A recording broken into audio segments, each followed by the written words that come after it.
If you follow this channel, then you've probably seen me review a lot of hubs for this Mac Mini M4.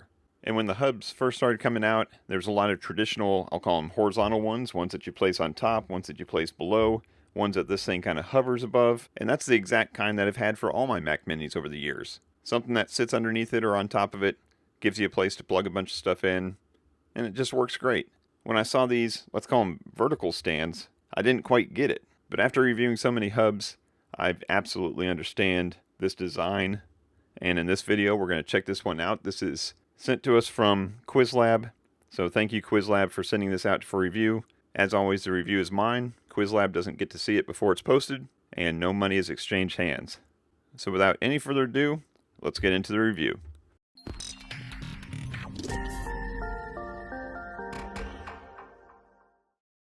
Hey everybody, it's Chris from FamilyGeekery, and today we're going to be checking out this Qwiizlab aluminum stand hub with USB 4 SSD enclosure for the 2024 Mac Mini M4 or the M4 Pro. And as we see from the picture, it is a vertical design, but we've got obviously a pretty decent hub underneath. It's going to have NVMe support also, so we can put an SSD in there. We're definitely going to get this thing all put together, hooked up, do some speed tests on it, and I think this particular hub here is going to bring all the features I've been looking for, so I'm excited to test this thing out. If we turn it around here, get a closer look at the hub itself, we can see what it's got as far as connections. It looks like the Mac Mini is actually going to plug into the front here with a USB-C connector and also plug into the back with a USB-C connector. So I'm guessing that's going to allow you to use just this USB 4 back here plugged into one of your USB 4 ports to dedicate to the SSD and allow all these other ports here to go through the USB-C, 10 gigabit connection. That's my guess. We'll figure that out as we go. But it's got plenty of connections. It's got earphone jack. It's got high-speed USB-A's, 10 gigabits. It's got light indicators to tell you if you're hooked up with 40 gigabits or 10 gigabits.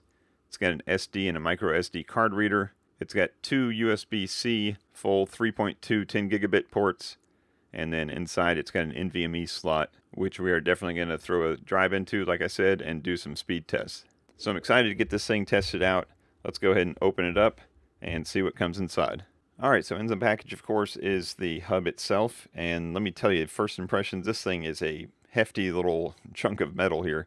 So you can see all the fins on the bottom here, possibly going to be working as a heat sink for that NVMe in there.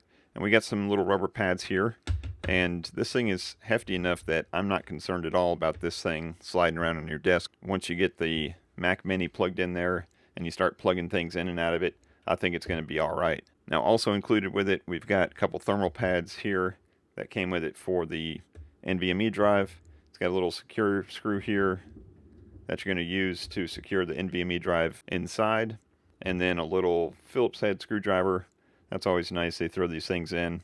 I'm going to be using my trusty Strabito for all this, but it's nice that they throw that in just in case you don't have something handy. And we're going to be testing this out with this Kingston 1TB NVMe SSD. I've used this for the last couple of hubs. This kind of gives me a baseline for speeds, and we'll use that to test some file transfer speeds once we get this all set up. But like I said, a very interesting design. We've got lots of ports on here. I like the fact that we don't lose any ports. We've got these USB-C ports because we're going to have this thing plugged in and standing up. It gives us access to the ports that we might lose by plugging in. We've got one port right there that's going to be used up. I'm not sure from this picture if the other port is going to be obstructed at all. And then of course we're using up one of the Thunderbolt ports in the back, but we'll still have plenty back there to connect to. But it's nice. We got all these connectors here. High-speed USB-A, some lower speed USB-A's for like mouse and keyboard. We get headphones, nothing in the back there, nothing on this side, but plenty of connections to make to our Mac Mini, which of course is missing a lot of those. So according to the quick start guide that comes with it, it shows how to connect this Mac Mini in here, and it says that you're going to pull this side right here out. So yep, it just pops out a little bit. And I think that's going to give us enough room to set this thing up on its end and push that forward. Yep, it slides right in there, and then snap that back into place. So there it is, all connected up as far as the front port, and we do still have access to that second USB-C connector, so that's nice. And then on the back here, we're just going to take this built-in cable. That's nice, you're not going to lose it. And we're just going to plug that in to one of the free Thunderbolt ports, and we are done. So like I said, when I first saw this style, I was kind of confused by why you'd be standing this thing up on end, but after testing some of the other ones, there's been some reports of some of the other style of hubs obstructing or interfering with the Wi-Fi antenna. So I'm guessing this style design is not going to do that. So we will definitely do a speed test and make sure that our Wi-Fi is solid once we get this thing all set up. But let me go ahead and take this apart again, and I'm going to throw this NVMe drive in there, and I'll be right back. Now, to get access to the NVMe port, all it is basically is just a friction mount on this bottom plate here. So you can use the included screwdriver to kind of pry it a little bit and just kind of give yourself just a little bit of separation, and then that pops apart just like that. You got these little ball bearings or something to kind of hold that in place.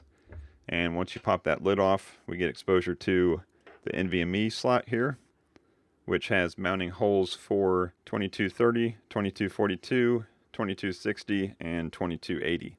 And it looks like we've already got a screw in here at the 2280 point. We're going to be able to use that, and this other one just must be a spare just in case you lose one. So like I said, I'm going to use my trusty Strabito screwdriver kit because it's got a magnetic tip to it, and that way you don't accidentally lose a screw into the internals of this thing somewhere. That would be bad. So let me just go ahead and remove this screw here. And it looks like it's got a little groove there that we can install the drive on, and then that's going to hold that down. So instead of holding it down with the screw itself, looks like we're just going to have this little half moon shape there sitting inside that, install it, and then screw it down. So when you install this NVMe drive, you just look for the notch right here, match it up with the notch that's on the port on there, and then we're just going to kind of insert it at an angle, press it all the way in, make sure it's fully secure. Now what I'm going to do is I'm going to put the screw on here and then press it down and screw it down all at once. So there you go. Now it's kind of sitting on there.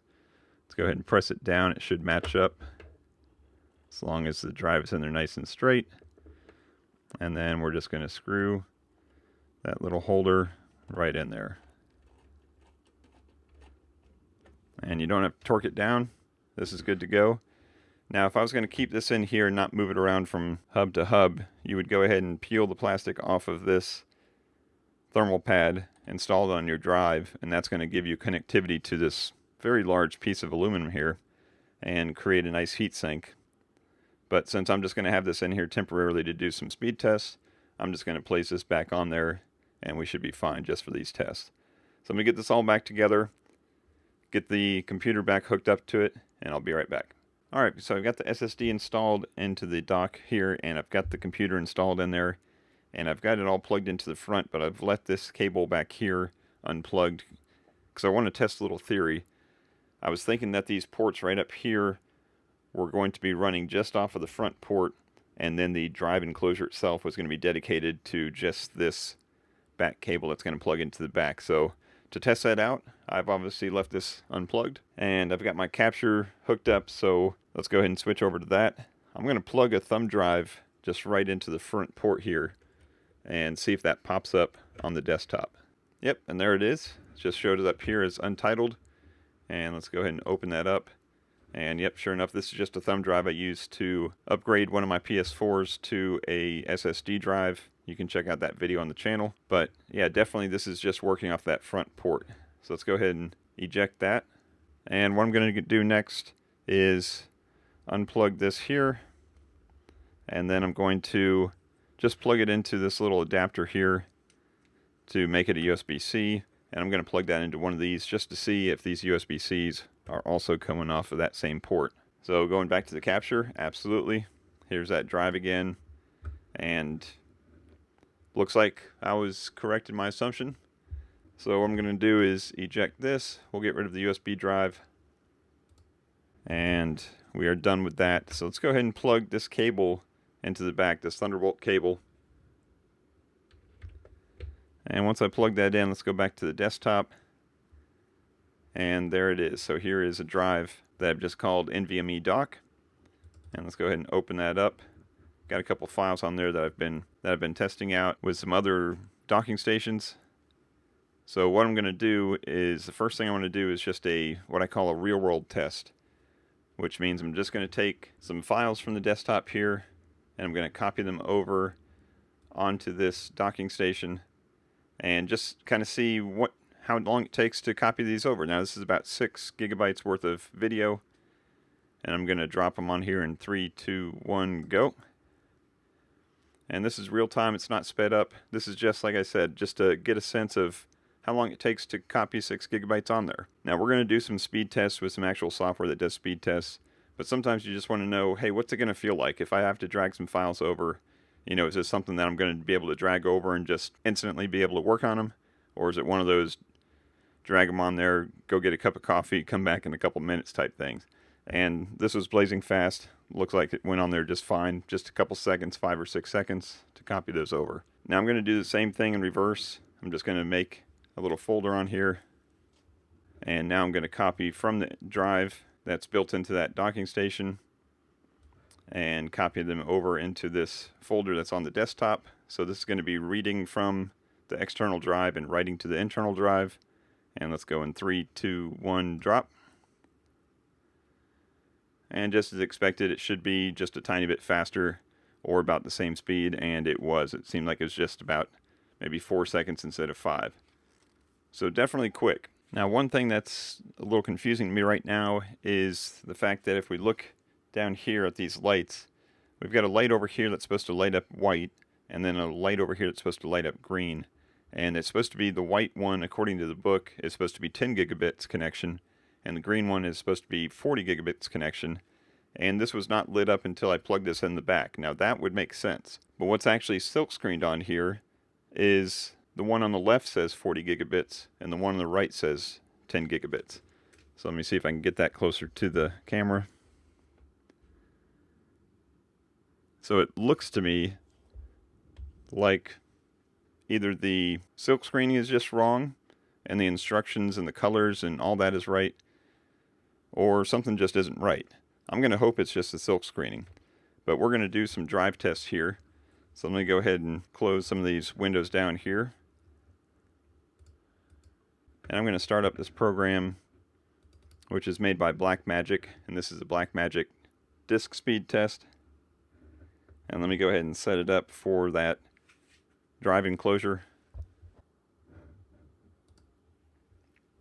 And now I can just hit start here, and we're going to watch these speeds go back and forth from write speed to read speed.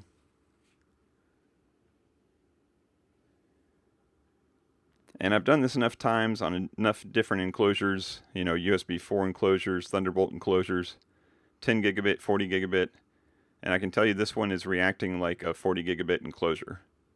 So it looks like the documentation is right.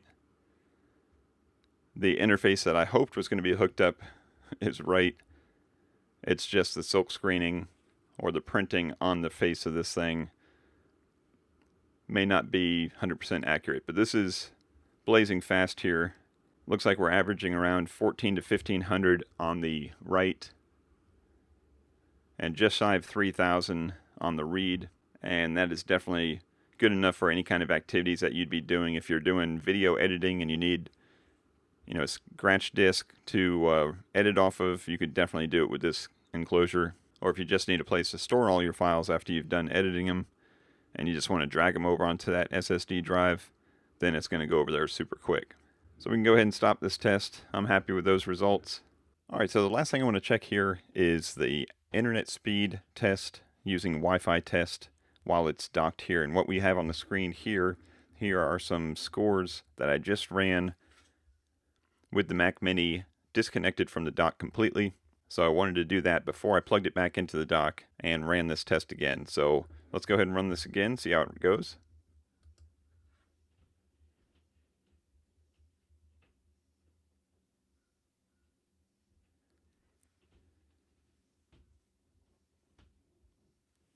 And it looks like it's doing pretty good. Looks like it's got plenty of download speed and upload speed, and this varies every time I do this by a little bit, not by a huge amount. And for cases where it doesn't work at all, we would never get numbers like this. So let's go ahead and run this again real quick. And yeah, this is having no problems at all. So this is fully docked, plugged in that upright position. And I'm getting very fast speeds that are matching the speeds that I had with the thing completely undocked. So I've got no problems at all with this dock with the Wi-Fi speed. Now, for full disclosure, Qwiizlab did send me a replacement because the original one that I was testing when I started this video, it was having problems with Wi-Fi speed. And I've seen this before on some of these other docks, especially the ones that sit flat on top or flat below the Mac Mini. And this design is supposed to fix that.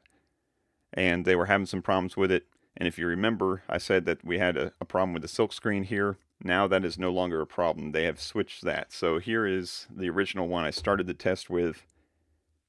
And we had 40 on the left and 10 on the right. This one is silk screen correctly. And on this original one, I did have some problems with the Wi-Fi speed. But like I said, I contacted them. They said they had a new version out. And they sent that out to me. So I'm not sure if the Wi-Fi and the silk screen was both a problem or was just independent problems, or if it was just something that I noticed. But if you do get one of these, look at the silk screen, see if it's right. I would say there's a better chance that the Wi-Fi would also be good. Now, of course, if you're using an Ethernet adapter and you've got your Mac Mini hardwired, then that won't be an issue at all. But if you are using this Wi-Fi, then in this case, as you just saw, we had some pretty awesome results. So I think that's going to complete our test here. Again, thank you to Qwiizlab for sending this out for review, and thank you again for taking my comments and getting back to me and addressing my concerns. But overall, if you need a docking station, I know this isn't the most traditional looking one because of this upright design, but it definitely works. You've got plenty of connectivity, whether you need, USB-A, USB-C, or the cards. It's utilizing both the front ports and the back ports. It frees up some back ports if you need those. And that NVMe storage in the bottom, that's definitely a bonus because, as we know, it's very expensive to buy one of these Mac Minis with the included storage space. So I think that's going to wrap it up for this review. If you have any questions, go ahead and drop them down in the comments below. I hope this was helpful to you. If it was, I appreciate a thumbs up. Thank you again to Qwiizlab for sending this out for review. Go ahead and check out the rest of the channel. I've got lots of other Apple-related stuff and just geeky stuff in general. That's going to do it for this one. I thank you as always for watching, and until next time, peace out and geek out.